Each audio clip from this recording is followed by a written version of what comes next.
To put this into context, I'm an 18-year-old girl living in New Zealand.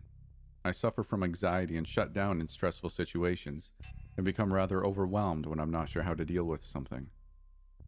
This story happened yesterday whilst I was waiting at my bus station to catch a bus home.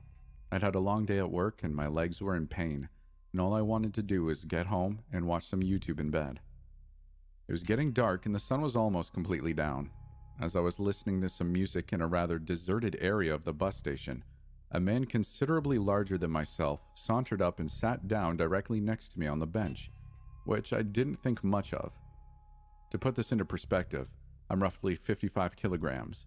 He must have been at least 100 and could have easily overpowered me. I noticed out of the corner of my eye that this man was staring at me and began to feel a little uncomfortable, but pegged it up to him looking at my mask. It's rather nondescript and just black. I ignored this and acted busy on my phone to avoid talking. As I said, I had a long day at work. The man began to talk and I pulled out my AirPod to listen to what he was saying to me. The AirPod fell and landed on the ground, to which he picked it up for me, held onto it, and stared at it for a few seconds before handing it back to me. I was already getting bad vibes from this man. The conversation went something like this. "Your eyes are beautiful. Did you get them from your mom or your dad?" My mom, I guess."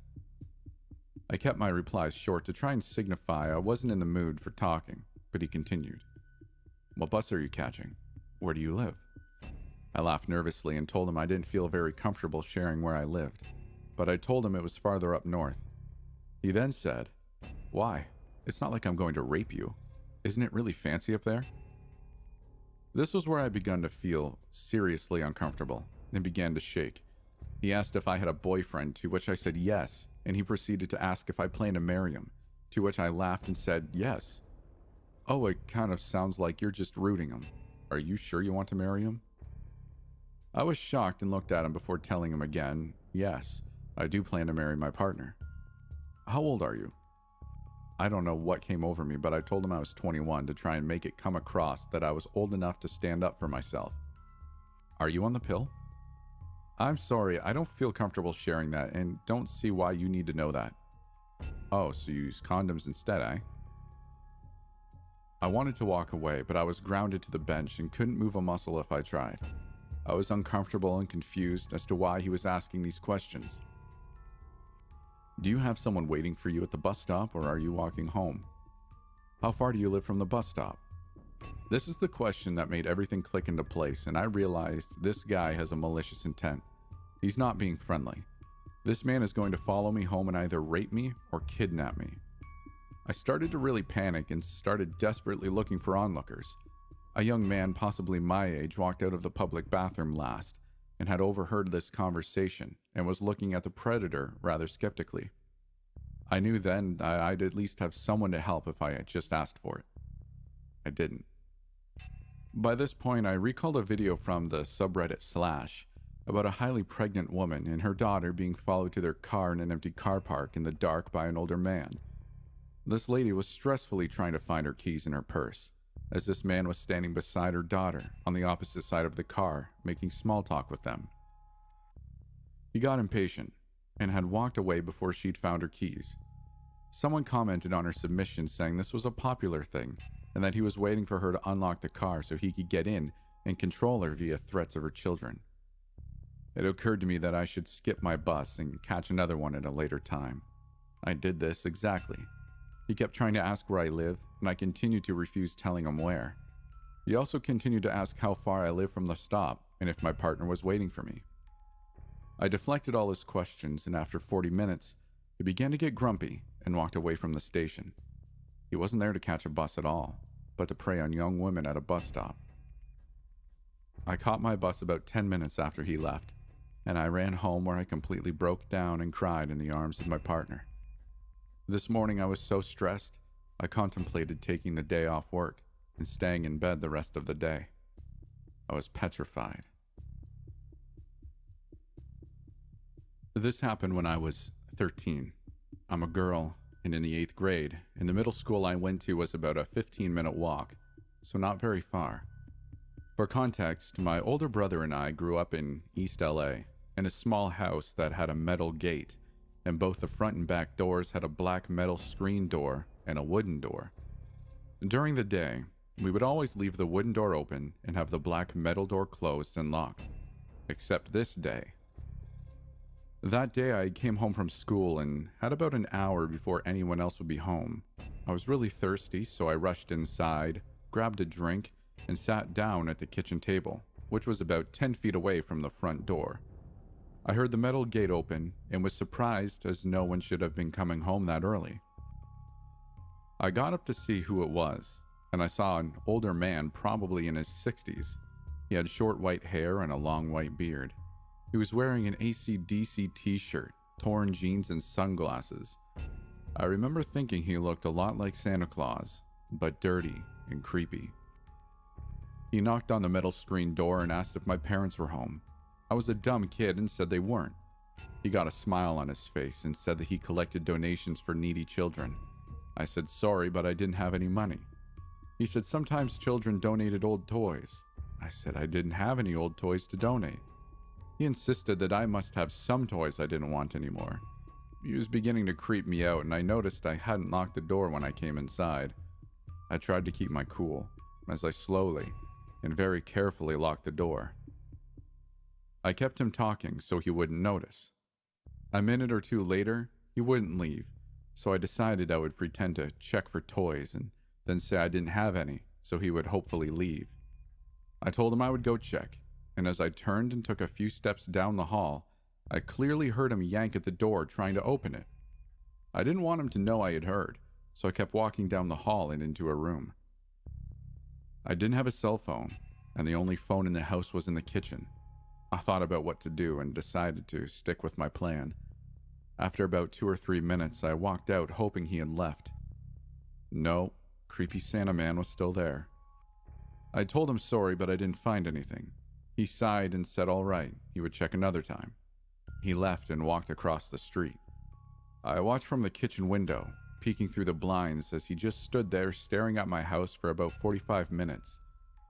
My brother and a few of his friends finally came walking down the street. As my brother came inside and his friends kept walking down the street, the man walked around the corner and disappeared. I told my brother what happened, and he walked outside to look, but creepy Santa man was long gone. When my mom came home, we told her what had happened, and she called the police. But they said to call back if he showed up again. Thankfully, he never showed up. This happened very recently. I'm a young woman who works late nights at a bar in a city, but I live in a rural area outside of town. It was a very slow night, so we closed early and one of the bouncers walked me to my car. I didn't particularly notice anyone following me while I was on the main roads, just a normal sprinkling of cars. I first noticed them when they turned onto one of the super small roads that leads toward the area where I live. It was strange because people rarely pull off onto that road at the same time as me, as it isn't very populated. But as soon as we were on the winding and unlit road, they began to behave strangely. They'd flash their brights at me, then ride my ass until they were practically scraping my bumper, then pull really far back. I tried speeding up and slowing down, but that didn't seem to matter.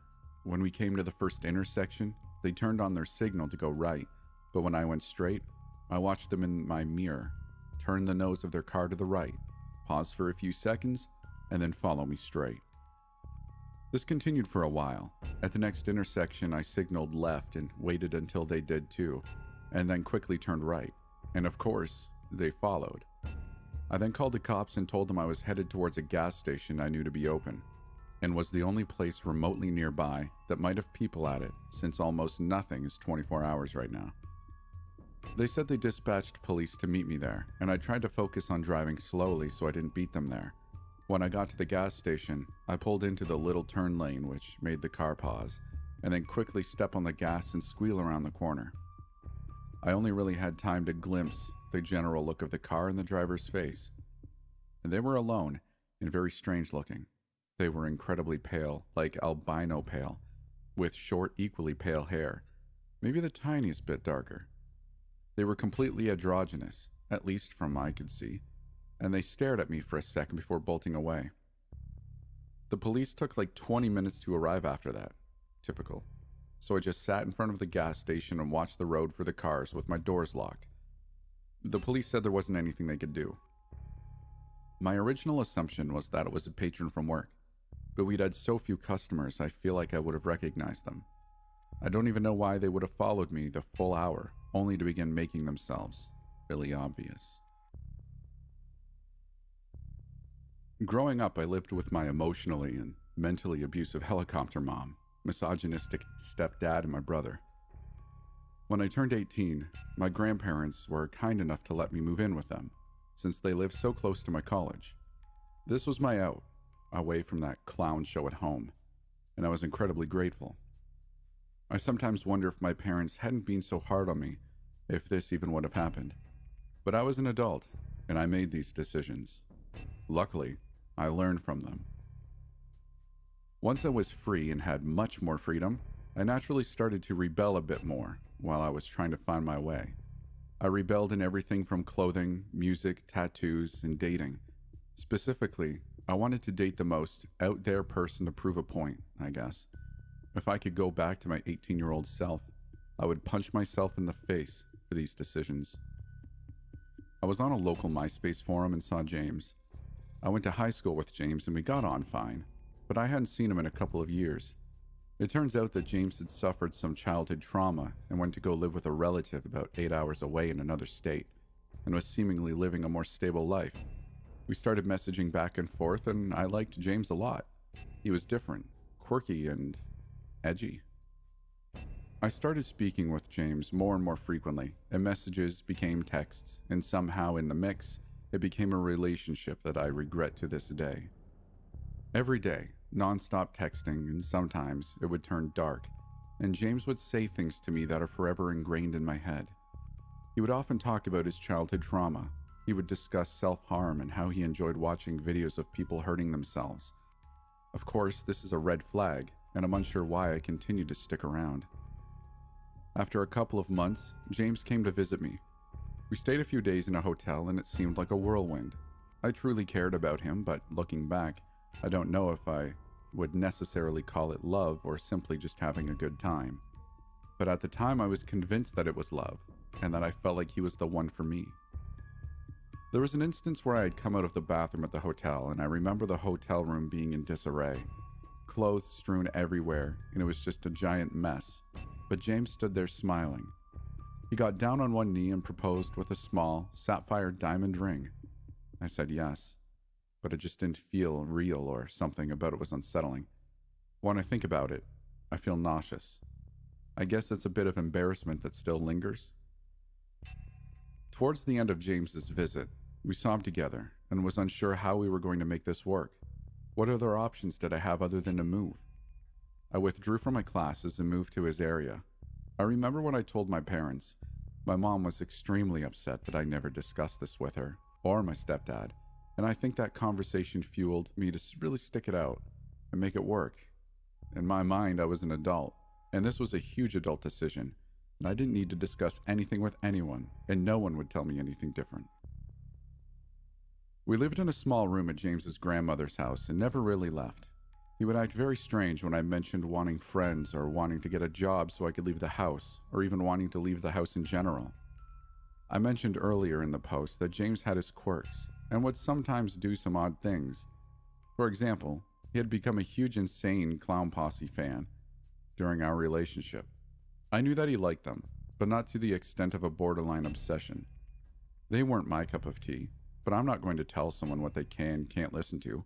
But things just got weird. James had become such a fan that he got a giant tattoo that represented his love for the insane clown Posse. He started to solely listen to their music, and he started to paint his face often in clown makeup. It became so much of an obsession that he would try to force me to paint my face, and would get irrationally upset and would scream at me. He shoved me and tried to trap me in a closet when I told him that I just didn't want to. It was just something that set him off, and I'm unsure why. As the days went by, I started to feel more and more isolated to just staying in our room in this house. It could only really leave the bedroom to eat or use the bathroom. Otherwise, we just stayed in our room. When I did get to leave the house, James had to be with me, and we would just go to his other relative's house or to dinner. I had no friends, wasn't allowed to get a job, had no support system. James kept a notebook that he would journal in, and would openly read some of his entries that seemed pretty mild. I shouldn't have invaded his privacy on this particular day, but I think it saved my life. James was getting ready for work and had his notebook on the bed. He had been acting strange, cold towards me, and so I looked in the journal. Some of his entries mentioned how he wanted to cut me on my privates with a box cutter, and he tiptoed around the idea of me not being alive, and this was my out. My parents and I were somewhat speaking at this time, and my aunt lived a couple of hours from me. I had told everyone that I was coming home and what I had just read.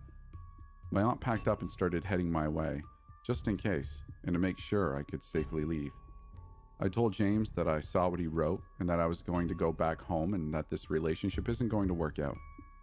James fell to his knees in tears, begging me not to leave, saying that he loved me, but that all quickly changed into anger, where he wanted to lock me in the closet so I couldn't leave. Lucky for me, he had to go to work before he could really do anything. And while he was gone, I packed up my things while listening to his grandma scream at me, and I left. Unfortunately, the story doesn't end here. A few months had gone by, and James and I became friends, and I had come to visit him, which was the last visit. Nothing bad happened, it wasn't a bad time or anything, but I just knew that I had to cut him out. Years had gone by after that visit. I would say maybe 3 to 4 years, and I had heard through mutual friends that James had gotten married. I had moved across the country for school to just explore a new area and have the freedom I should have gotten on the first go without being so crazy. James would occasionally try to speak with me on social media, and I would just not reply, or the replies would be few and far between. I'm 32 now, and recently got married. I've started to settle down, and my husband and I are trying for our first baby, which is very exciting. James hasn't been a thought in my mind over the past several years at this point. Until recently, James found me on Facebook, and to be honest, I didn't think he had social media anymore. At this point, I expressed to him that we are not friends, and it's really inappropriate to keep messaging me. I said, "Can you please stop?" And he replied, "Nah." Fair enough, so I blocked him. Another few months go by, and I get a Snapchat request from him. Blocked. Another few months go by, and he followed me on Instagram. I kept my Instagram open because I like to post about my travels and fitness stuff, and I really have nothing to hide or anything to really be private about, until he started following me. I went to block his account and noticed that this was a brand new account, no followers, and he only followed me. I have since made everything private, blocked all accounts, went to those sites like Being Verified, and had all my information removed from those databases. I feel like I made a grave mistake as a teenager, and I was able to move on from that and wanting to live a normal life. I'm unsure why he still lurks around trying to antagonize me and be involved in my life. So James, I have you blocked these days. I hope that's a clear message that I hope we don't meet again. When I was in the 8th to 10th grade, I was extremely involved in this small building server. The average age was probably 15 to 17, and I joined a group of builders and Skyped with them every weekend for hours. We all became close fast and trusted each other enough that we followed each other on Instagram. I became particularly close with one of the builders in my friend group named Peter. Peter was in the same grade as me, and we ended up texting quite a lot. I heard rumors that Peter might have a crush on me. He denied them, which I found laughable because it was the internet and brushed it off. Everything was fine for a while until something began to feel off when I talked to him. I was starting to constantly catch him telling small lies. This bothered me, so I figured it was time to distance myself from Peter and stop talking to him. Cut to a few months later of no contact, and Peter out of the blue texts me that he's going to be possibly transferring to my high school so he can get in-state tuition for college. Peter's plan is to somehow live completely alone and support himself while in high school. My stomach drops when I read the text, and I know this feels very, very off. I try to be calm, and I tell him that his plan is crazy. I tell him that it's oddly convenient that he chose my random suburb. Peter insists that his plan will work, and it's just a coincidence that he is going to my high school. I'm trying to call Peter's bluff, and hoping he is just screwing with me, because I cut him off. Peter says he bought the plane tickets already and is going to stay in my town, and to visit some high school in the area. Fear washes over me, and I realize Peter definitely has some very unhealthy attachment to me. Peter was not bluffing. To my horror, he posts a picture on Snapchat at the airport. Peter asks to meet up while he's there, and of course I decline. Later, I see on his Snapchat story that he has taken a tour of my high school. Peter is taking lots of videos and pictures, probably hoping that I can see. Luckily, I am stuck at home with pneumonia. I spend the next few days on edge and afraid he was going to ring my doorbell at any moment. Luckily, he was not smart enough to find out where I live. When he flies home, it does not follow his plan. The baffling part was none of my old group on the Minecraft server thought he was doing anything creepy. I felt like I was going crazy for thinking this was weird. I thought my rejection for this meetup and continued no contact would be the end of it. But about 2 years later, I committed to my dream college. I still, stupidly, followed Peter on social media because I wanted some warning if he came into my area. Once again, Peter did. I see him posing in front of the library at my college with the caption saying, "Transferring here is definitely the move." Cut to a few months later, Peter finds out that I have a boyfriend and directly contacts me for the first time in 2 years. He starts asking strange questions like, "Will he protect you?" I shouldn't have answered, but for some reason I did. I finally blocked him and stopped following him on social media out of fear. He's not tried to contact me since.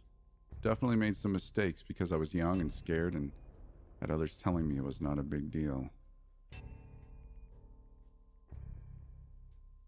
In high school, I had a stalker. Here's the story. I'll try to keep it concise, but there's a lot of information, for sure. I was 16 and we met on Facebook. He went to a school nearby and we decided to meet up for a movie. We had a great time together and ended up dating. First time he came to my parents' house, he had an ankle monitor on for house arrest and wouldn't tell anyone why. Red flag number 1. And since he was a minor, we couldn't find out. My parents obviously didn't allow us to hang out, so we hung out at his house or around town at the YMCA camp. I was rebellious and naive. Things started to get weird when I noticed his family was pretty odd. One day we were having sex in his bedroom and I saw his father looking through the blinds. I screamed and called him out and his dad ran off. Stalker guy told me that his dad was just into redheads and liked to watch us, so this wasn't the first time. I went to leave and his mom was doing crack in the kitchen, so I decided it was time to break up. This is when it got bad. He started crying and told me that he's in cancer treatment and that's why he needs me. He doesn't have long to live, blah blah blah. I believed him and told him we could be friends. This is when the stalking started. He switched schools to my high school, but never went to class. He would just stand outside of my classroom looking inside until it was passing period. When I would leave class, he wouldn't address me. He would just follow about 10 to 15 feet behind me to my next period and stand outside the classroom again. I was too intimidated to say anything to him. He was 6'4" and a heavy-set guy, so I just let it happen for weeks. It started to progress to where he would follow me home every day. He would get on the same bus as me, despite living across town, and walk 10 to 15 feet behind me, all the way to my house. He would stand outside, just staring up at the window, until around the time my parents got home, and then he would just leave. Finally, I told him to screw off and leave me alone. I told him we could no longer be friends or acquaintances, and to forget about me. However, that escalated things way further. I started getting around 150 calls a night. Half of them were him screaming death threats and in-detail torture methods that he wanted to do to me, and the other half were him singing me love songs that he wrote on his guitar. Every time I blocked his number, he seemed to just magically get a new one and leave more messages on that. I woke up one day to see that overnight, he had left me one of those dancing/singing snowmen on my porch. He had stabbed it in the head, and the knife was still sticking out. He covered it in his liquid deodorant that I had previously mentioned liking the smell of, and I noticed there was a hole where the little song recording device was. When I pressed the hand, it was not the regular Frosty the Snowman song that played. It was his voice singing eerily, "I'm going to have you forever. I'm never going to let you be." I was done at this point and told my parents, who contacted the school. They suspended him, but he still waited at my bus stop every day and walked to my home with me. One day he ran at me, like he was going to tackle me. When I tensed up for the impact, he stopped and hugged me. It wasn't a regular hug. It was like he was trying to crush me. I was 5'1" and about 90 pounds at the time, and he ended up cracking one of my ribs. I cried, and he started crying too before running off. He left me a voicemail apologizing in song. This one night is the night I'll never forget, and it's the reason we got a restraining order, and my dad got a gun. I woke up one evening for no reason, just was fully awake. I got up to go to my kitchen to get a glass of water to relax, and in the reflection on my fridge, I saw movement in my backyard. I couldn't see well because it was so dark outside and so light inside, so I went to the back sliding glass door to get a better look. When I got closer, I was met with the silhouette of a 6'4" man standing just outside the door. Stalker guy was in my backyard, under my room, at 3 a.m. He was just staring at me. I yelled and my parents got up, but he was gone by the time my dad went outside. There's a patio right outside my bedroom window that goes all the way to the ground, so it's possible he could have been on the top of the patio, looking directly into my bedroom window before. We got a restraining order granted shortly after that, and Stalker guy dropped out of school. I haven't seen him since in person, but every 6 months-ish, he makes a new Facebook and tries to friend request me. I just block it and report it every time. Scary stuff. Y'all ever heard that myth that if you wake up in the middle of the night for no reason, there's likely something looking at you? Well, maybe it's true.